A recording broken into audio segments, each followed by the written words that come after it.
पूछे।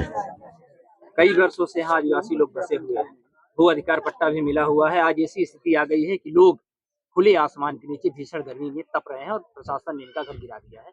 इस मुद्दे पर आप क्या कहेंगे? देखिए, हमें जैसे जानकारी लगी, मुझे फोन गया, शादी ब्याह का समय है, कहीं न कहीं आदमी व्यस्त रहता है। मुझे जैसे जानकारी लगे मैं तुरंत वहां से गाड़ी उठाया, कलेक्टर से बात करते हुए, एसडीएम से बात करते हुए मैं यहाँ पहुंचा। यहाँ आने पर यह पता चला काफी फोर्स, पुलिस बल, ये अधिकारी आकर के घर भी गिराए, आप जो देखे होंगे। इसके बाद जैसे मेरी बात हुई, जानकारी लगी, वो लोग यहाँ से चले गए, भागे, जो भी हुआ। जैसा आप देख रहे हैं कि इंदिरा गांधी, श्रीमती इंदिरा गांधी जी जब प्रधानमंत्री थी, दिग्विजय सिंह जी, अर्जुन सिंह जी जब मुख्यमंत्री थे, तब के इनको पट्टे दिए गए। और शादी ब्याह का समय है, इसी मोहल्ले में, इसी वार्ड में कम से कम 7 से 8 शादियों का कार्ड है। और हमारी भी जब जब कलेक्टर मऊगंज से बात हुई थी, अधिकारियों से बात होती थी, कोई भी आंदोलन प्रदर्शन होता था, इस बात को मैं रखता था। तो वो कहते थे कि जब तक उनको हम व्यवस्थित नहीं कर लेंगे तब तक वहां पर कोई ऐसी बात नहीं आती। तो हम ये कहते हैं कि अगर उनको बात का पालन करना होता, ये सब सारा चीज करना था, कलेक्टेड बने, हमसे नहीं है कलेक्टेड बनना चाहिए, बशर्ते कि एक तरफ आपने उजाड़ दिया, ना ये कार्ड आपने देखा कितनी शादियां हैं, ना आपने ये पट्टे देखे कि कब के पट्टे मिले हुए हैं, ना आपने ये देखे कितने दिन के लोग घर बना करके रह रहे हैं, कितने हैंड पंप हुए हैं, कितने पीएम आवास मिले, सारे में आपने हाथ लगा दिया।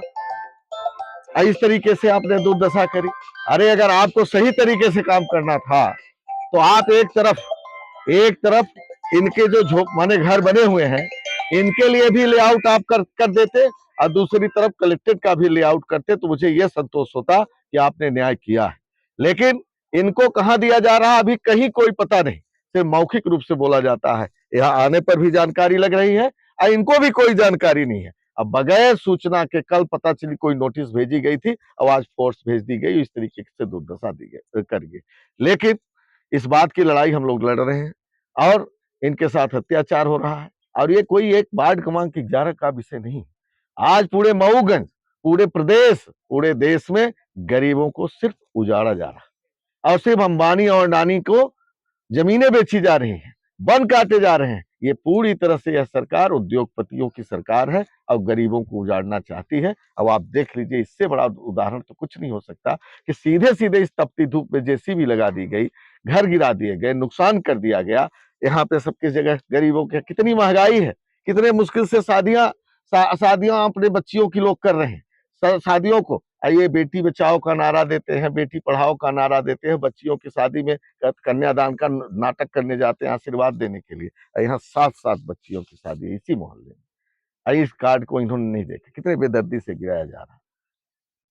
कुछ लोगों के जो घर हैं, सामान दब गए हैं, वो लोग घर के बाहर आ गए हैं और उनके पास रहने का कोई आश्रय नहीं है।